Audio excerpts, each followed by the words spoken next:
Gold, trusted gold buyers. మీరు తాకట్టు పెట్టిన బంగారాన్ని విడిపించి ఈ రోజు ఉన్న మార్కెట్ ధరకు కొనబడను.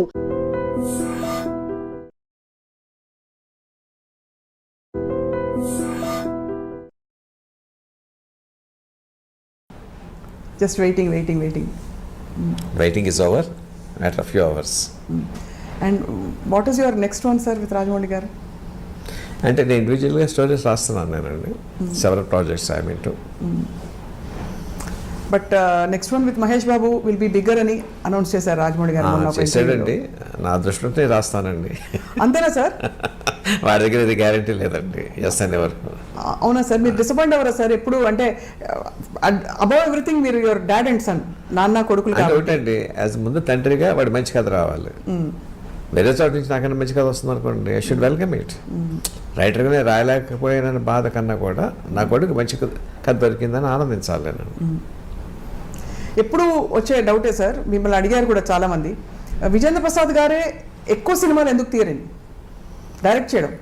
మీరే కథకులైనప్పుడు మరి మీరు అనుకున్న కథని పేపర్ మీద పెట్టి డైరెక్ట్ చేస్తే ఇంకా పెద్ద పెద్ద ప్రాజెక్ట్. అది కాదండి, ఏ సినిమా రచయిత అయినా సరే అతనిలో డైరెక్టర్ లేకుండా సినిమా కథ రాయలేడండి. Because he has to see it with his eyes. అంతే కదండి. అవును సార్. నా కంటి ముందు ఏ దృశ్యం కనిపిస్తుందో దాన్ని కాగితం మీద పెట్టాలి. కానీ కంటి ముందు కనిపించే దృశ్యాన్ని తెరకెక్కించడం కోసం there are several departments you have to deal with. అన్నిటికన్నా ముఖ్యమైనది హ్యూమన్ రిలేషన్స్ అండి. అందరితోనూ చాలా బాగా మాట్లాడి వాటితో పని చేయించుకోవాలి. అవును అవును అవును. అది పెద్ద కళ అండి అది. అవును sir. I'm poor in that. అంటే మీరు పూర్ అని అనుకోగాను సార్, బట్ రాజమౌళి గారికి అది పర్టికులర్ ఇది అని వాడికి చాలా బాగా తెలుసు అండి ఆ కళ. How to get things done and extract the potential. తనకు కావాల్సింది ఎక్కడ కాంప్రమైజ్ కాకుండా ఈ నోస్ ఇట్. బట్ మిమ్మల్ని మీరు నాన్నగారు కథ రాస్తున్నారు, కథ ఇచ్చేసాక మళ్ళీ ఇది కరెక్ట్ కాదు, ఇది లాజిక్ అందట్లేదు, నాకు ఇలా వద్దు, లేకపోతే నాకు ఇలా కావాలి అని ఆ స్వేచ్ఛ లిబర్టీ ఉంటుంది కదా సార్ ఇద్దరి మధ్య మీకు? అది కాదండి, వాడి లక్ష్యం ఏంటంటే నేను ఏదైనా చెప్తే గౌరవంగా వింటాడండి. రెండుసార్లు చెప్తే వింటాడండి. Ultimately he takes his own decision. ఓహో. చెప్పే స్వాతంత్రం ఎప్పుడు ఉందండి, రిజెక్ట్ చేసే హక్కు వాడికి ఎప్పుడు ఉందండి. అండ్ ఈ కాంటెక్స్లో sir we must mention, Telugu cinema స్థాయిని ఎక్కడికో తీసుకెళ్ళిపోయిన ఏకైక దర్శకులు రాజమౌళి గారని ప్రపంచం అనుకుంటూ ఉంటే ఒక తండ్రిగా మీకు ఎంత గర్వం కదా సార్? ఎలా అనిపిస్తుంది సార్? తండ్రికి ఎంత గౌరవపడతానో తెలుగు వాడిగా కూడా అంత గౌరవపడతానండి. నా ఫీల్డ్కి, నా తెలుగు భాషకి గౌరవం వస్తుంది. Have you express to him sir ఎప్పుడైనా? అంటే ఎప్పుడైనా చెప్పారా మీరు? అంటే చెప్పే సందర్భం వస్తుందా, అసలు అవసరం వస్తుందా? మీ అబ్బాయే కదా అని చెప్పరు.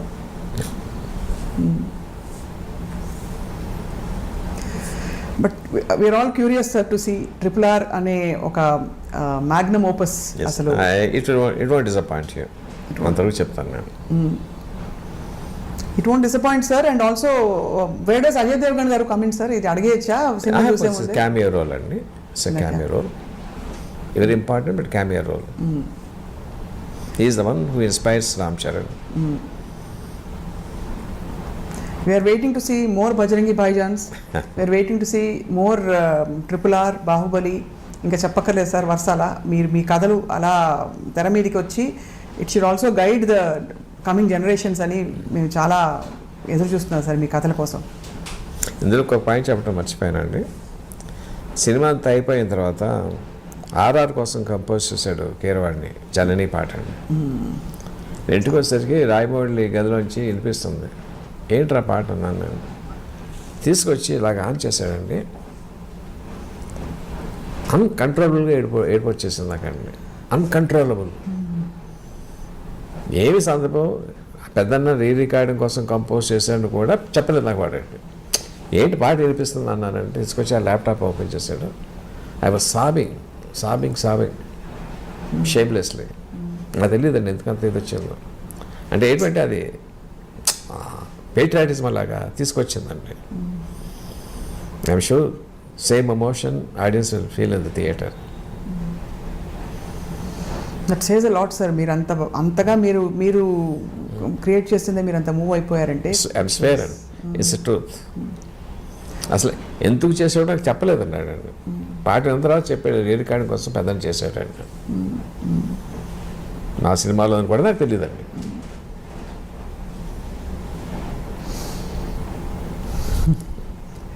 మీరు ఆలియా భట్ గారి గురించి కంటతడి పెట్టారు sir, and obviously it is a very emotional movie, అది క్లియర్ అయిపోయింది for audience and much needed emotion now. మళ్ళీ ఇప్పుడు కూడా వస్తుంది సొసైటీ ఇప్పుడు కూడా వస్తుంది సార్. తగ్గమంటే ఎంత ఎంత ముద్దొచ్చేసే మీరు ఆ మాట అంటారు సార్.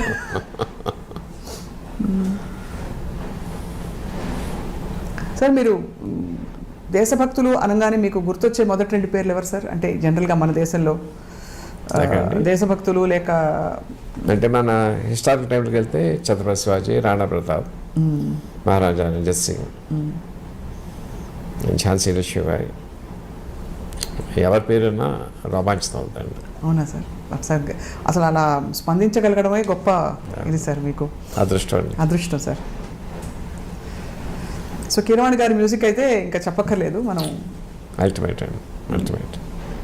సార్ ఇప్పుడు ఆలియా భట్ గారు కాకుండా ఇతర పాత్రధారులు, అంటే ఇప్పుడు 2 హీరోలు, ఒక హీరోయిన్ గురించి బ్రిటిష్ లేడీ ఒక అమ్మాయి ఉందండి, మీరు ట్రైలర్ చూసారు కదా. అవును, తను she is also integral part of the story. And how did you pick characters తెల్లవాళ్ళ కోసం? అంటే బ్రిటిష్ కాలం నాటి అంటే వాడు రూల్ చేస్తున్నప్పుడు వాడు లేకుండా కథ ఎలా ఊహిస్తాం? లేదు, అది కాదు సార్. హౌ డిడ్ యూ పిక్ అంటే ఆ నటులు ఎలా దొరికారని, అంటే కాస్టింగ్ నెక్స్ట్ వాళ్ళు తీసుకొస్తారండి. ఆ అమ్మాయి కూడా చాలా బాగుందండి, చాలా హోమ్లీ అండ్ లవ్లీ.